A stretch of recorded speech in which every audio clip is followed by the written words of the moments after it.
குழந்தைகளுக்கான இலவச இருதய மருத்துவ ஆலோசனை முகாம் ஆகஸ்ட் 2 வரை கோவை KMCH மருத்துவமனையில் நடைபெறுகிறது. முன்பதிவிற்கு 8754888756.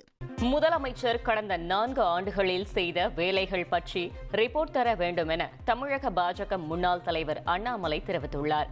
சென்னை மீனம்பாக்கம் விமான நிலையத்தில் பத்திரிகையாளர்களை சந்தித்த அவர், முதலமைச்சர் மருத்துவமனையில் இருந்து டிஸ்சார்ஜ் ஆகியிருப்பது தனக்கு மகிழ்ச்சி அளிப்பதாகவும், மத்திய அரசை குறை சொல்லாமல் கடந்த 4 ஆண்டுகளில் முதலமைச்சர் செய்த வேலைகளை மக்களிடம் சொல்ல வேண்டிய நேரம் இது என தெரிவித்தார்.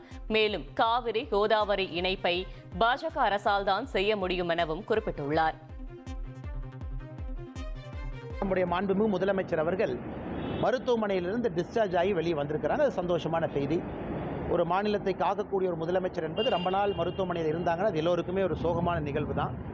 அதை நாங்கள் நிச்சயமாக நல்ல விஷயமாக பார்க்குறோம். அப்படின்னா உடல்நிலை தேறி இருக்கிறது, அவர் கடினமான பணிச்சுமை எடுத்துக்கொண்டு பணி செய்யலாம். இது ஒரு பக்கம்.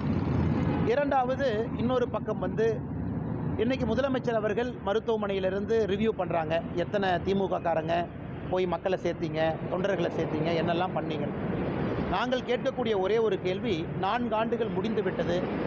முதல்வர் அவர்கள் 4 ஆண்டுகளில் என்ன பணி செய்திருக்கின்றார்கள் என்கின்ற ரிப்போர்ட் கார்டை மக்கள்கிட்ட கொடுக்க வேண்டிய நேரம் இது. இந்த நதிநீர் இணைப்பு என்பது பாரதிய ஜனதா கட்சி நிச்சயமாக நடத்தி காட்டிய தீரும். அதில் எந்த மாற்று கருத்தும் இல்லைங்க. அதற்கு இருக்கக்கூடிய பொருட்செலவு நம்ம எல்லோருக்குமே தெரியும்.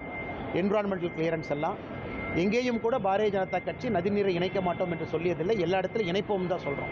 அந்த நதிநீர் இணைப்பில் மிக முக்கியமாக கோதாவரி, காவேரி இதனுடைய இணைப்பு மிக முக்கியமாக இருக்கும். குழந்தைகளுக்கான இலவச இருதய மருத்துவ ஆலோசனை முகாம் ஆகஸ்ட் 2 வரை கோவை KMCH மருத்துவமனையில் நடைபெறுகிறது. முன்பதிவிற்கு 8754888756.